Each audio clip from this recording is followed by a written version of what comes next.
Hello students. तो last video में हमने रिलेशन डिफाइन कर लिया, फिर रिलेशन के करस्पॉन्डिंग डोमेन, रेंज और कोडोमेन डिफाइन कर लिए। अब बात आती है कि हम किसी भी रिलेशन को किस तरीके से रिप्रेजेंट करेंगे। तो देखिए, जैसा कि हमने रिलेशन को डिफाइन भी किया था कि रिलेशन और कुछ नहीं बल्कि subset of A cross B होता है। तो सबसेट है यानी obviously relation is a set. तो हमने ये पता है कि सेट का दो तरीके से रिप्रेजेंटेशन करते हैं। सबसे पहला रिप्रेजेंटेशन तो सेट का हमने ये देखा था कि रोस्टर फॉर्म में हम इसको रिप्रेजेंट करते हैं। ठीक है, रोस्टर फॉर्म में। तो हम रिलेशन को भी क्या कर सकते हैं, रोस्टर फॉर्म में रिप्रेजेंट कर सकते हैं। और आपको अगर याद हो तो रोस्टर फॉर्म में रिप्रेजेंट करने के लिए हम लोग क्या करते हैं कि सारे के सारे एलिमेंट्स को हम लोग लिख लेते हैं। तो इस रिप्रेजेंटेशन में हम लोग क्या करते हैं कि we list down all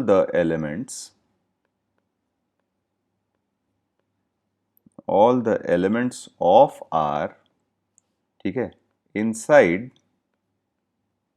inside curly brackets, ठीक है, inside curly brackets separated by comma. ठीक है, हर एलिमेंट जो हमारे सेट आर में होगा या रिलेशन आर में होगा, हम उसको क्या करेंगे, कर्ली ब्रैकेट्स में लिस्ट डाउन करेंगे और हर एलिमेंट को हम लोग क्या करेंगे, किसी कॉमा से सेपरेट करेंगे। ठीक है, तो ये हमारा रोस्टर फॉर्म हो जाएगा रिप्रेजेंटेशन ऑफ रिलेशन का। ठीक है, सेकंड, जैसा कि सेट में भी हमने पढ़ा था, ये दूसरा रिप्रेजेंटेशन हो जाएगा हमारा सेट बिल्डर फॉर्म। ठीक है, सेट बिल्डर फॉर्म। अब सेट बिल्डर फॉर्म में हमें पता है कि सेट बिल्डर फॉर्म में हम क्या करते हैं कि सारे के सारे एलिमेंट्स हम लिस्ट डाउन नहीं करते। ठीक है, रैदर हम क्या करते हैं कि कोई ऐसा रूल या कोई फिर ऐसी प्रॉपर्टी लिखते हैं जिससे हम अपने सेट के एलिमेंट्स को आइडेंटिफाई कर पाए। लेकिन हम प्रॉपर्टी इस तरीके से लिखते हैं सच दैट ये जो प्रॉपर्टी है वो हमारे सेट के ही एलिमेंट सेटिस्फाई करें, सेट के अलावा कोई बाहर का एलिमेंट उस प्रॉपर्टी को सेटिस्फाई ना करे। ठीक है, तो यहां से हम क्या करते हैं कि we write the set by describing a rule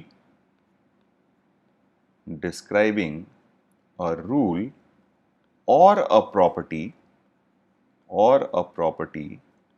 ठीक है, by which we can identify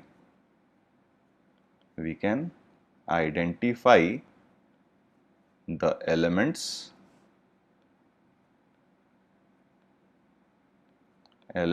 of R। और जैसा कि मैंने बताया कि हमें ये इंश्योर करना पड़ेगा कि this property should only be satisfied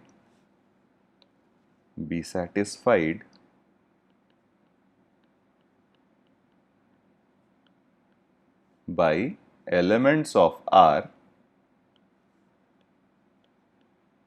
and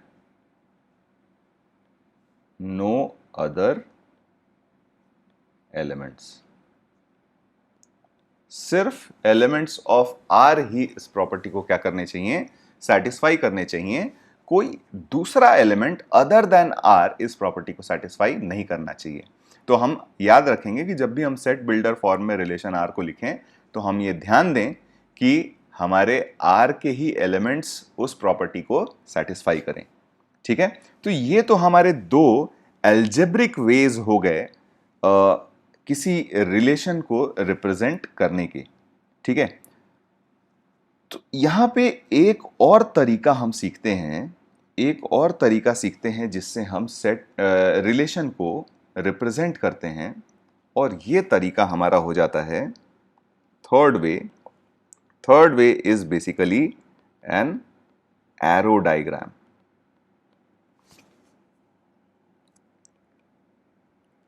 arrow diagram, ठीक है, एरो डायग्राम।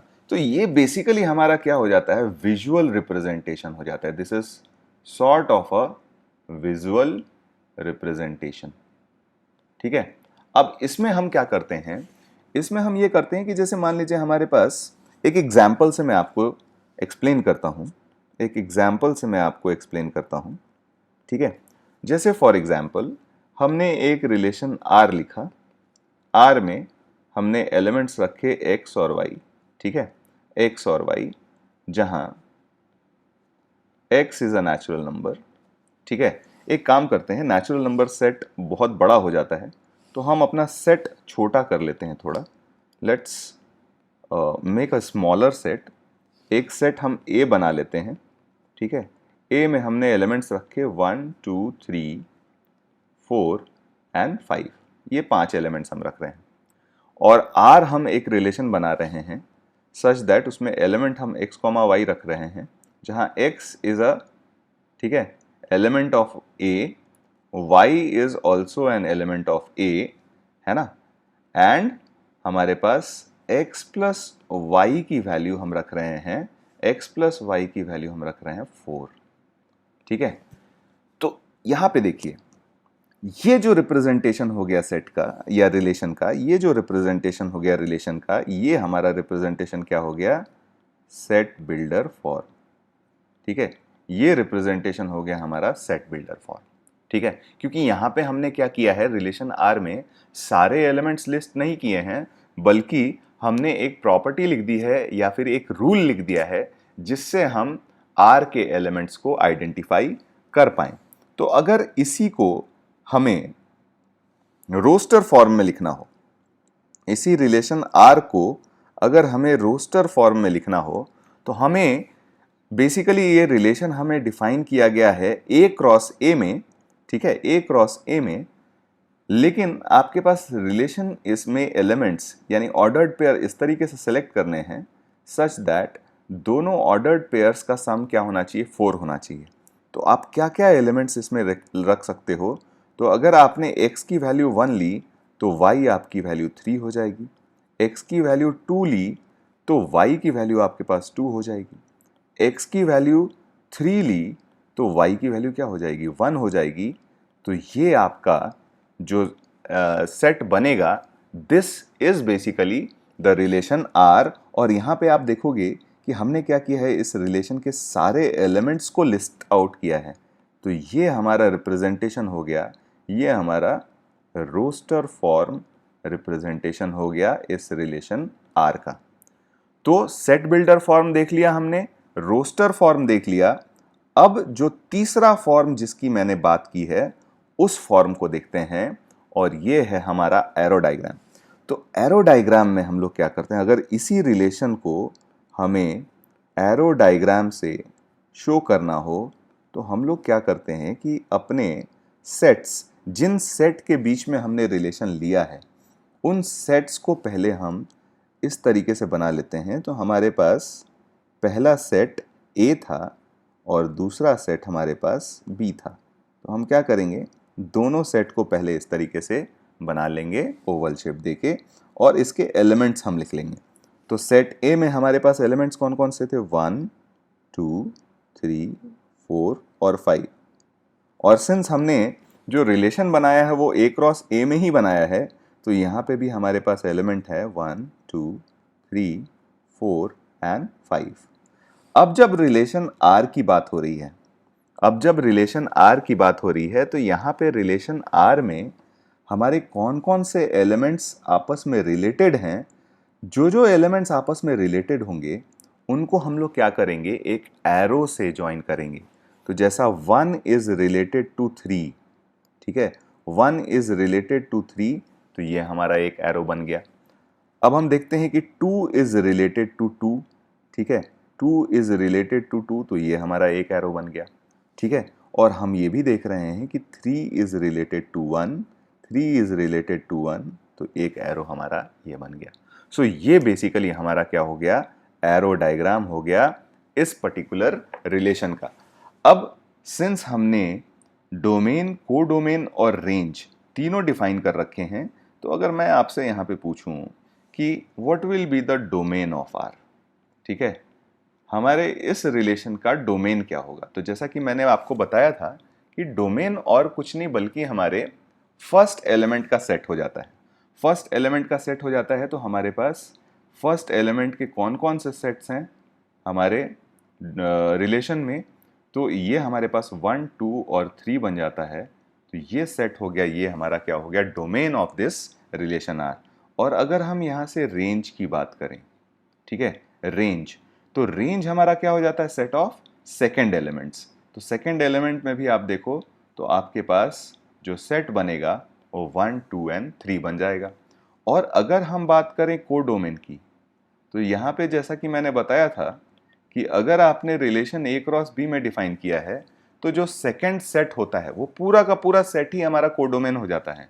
तो यहाँ पे अगर आप देखोगे तो कोडोमेन यहाँ पे आपके पास बन जाएगा 1, 2, 3, 4 एंड 5। ये जो सेट बन जाएगा ये आपका कोडोमेन बन जाएगा। और क्लियरली यहां से देख सकोगे आप कि range is nothing but a subset of codomain. Range और कुछ नहीं बल्कि आपके कोडोमेन का क्या है, सबसेट है। ठीक है, तो हम इस तरीके से हम अपना एरो डायग्राम बनाते हैं। जैसे मान लीजिए एक और एग्जाम्पल से हम थोड़ा और इसको क्लैरिफाई करने की कोशिश करते हैं। Let's take one more example. तो एक और एग्जाम्पल लेते हैं। जैसे मान लीजिए हमारे पास, ठीक है, हमारे पास एक सेट ए दिया हुआ है, ठीक है, ए में हमारे पास एलिमेंट्स हैं 1, 2, 3, 4, 5 एंड 6। ये मान लीजिए हमारे पास सेट ए दिया हुआ है। और रोस्टर फॉर्म में हमने एक रिलेशन डिफाइन किया है। रोस्टर फॉर्म में हमने एक रिलेशन डिफाइन किया है, ठीक है, relation R is defined on, ऐसा हम लिख लेते हैं कि relation R from A to A is defined by R is equal to x, y, ठीक है, x, y। ऑब्वियसली हमने पहले ही बोल दिया कि रिलेशन हमने कैसे डिफाइन किया है A to A में, तो clearly x is going to be an element of A and y is also going to be an element of A।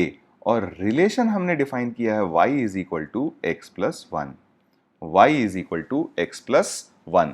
अब हमें क्या करना है, इस रिलेशन R को एरो डायग्राम से रिप्रेजेंट करना है। तो आइए मिलके एरो डायग्राम से रिप्रेजेंट करते हैं। तो सबसे पहले मैंने आपको बताया था कि दोनों सेट हम इस तरीके से ड्रॉ कर लेंगे। तो यहाँ दोनों सेट ही ए हैं, तो हम दोनों सेट इस तरीके से हमने ड्रॉ कर लिए। अब हम क्या करेंगे, इसमें इसके करस्पॉन्डिंग एलिमेंट्स लिस्ट कर देंगे। तो हमारे पास ए में कौन कौन से एलिमेंट्स थे, 1, 2, 3, 4, 5 एंड 6। और इधर भी हमारे पास एलिमेंट हो जाएंगे 1, 2, 3, 4, 5 एंड 6। अब देखिए रिलेशन हमारे पास इस तरीके से दिया हुआ है, रिलेशन दिया हुआ है कि y is equal to x plus 1, यानी जो सेकेंड एलिमेंट होना चाहिए वो फर्स्ट एलिमेंट से एक ज़्यादा होना चाहिए। तो अगर आपने फर्स्ट एलिमेंट 1 लिया तो सेकेंड एलिमेंट आपका क्या हो जाएगा, 2 हो जाएगा। अगर आपने फर्स्ट एलिमेंट 2 लिया तो सेकेंड एलिमेंट क्या हो जाएगा, 3 हो जाएगा, ठीक है। अगर आपने फर्स्ट एलिमेंट 3 लिया तो सेकेंड एलिमेंट क्या हो जाएगा, 4 हो जाएगा। फर्स्ट एलिमेंट 4 तो सेकेंड एलिमेंट 5, ठीक है। फर्स्ट एलिमेंट 5 तो सेकेंड एलिमेंट क्या हो जाएगा, 6, ठीक है। 6 के करस्पॉन्डिंग आपको कोई दूसरा एलिमेंट उसमें दूसरे सेट में नहीं मिलेगा। तो यहाँ से भी अगर हम डोमेन पूछें आपसे तो what will be the domain of this relation, तो डोमेन में फर्स्ट एलिमेंट्स का सेट हो जाता है हमारे पास, और ये है 1, 2, 3, 4 एंड 5, ठीक है। ये हमारा डोमेन हो गया।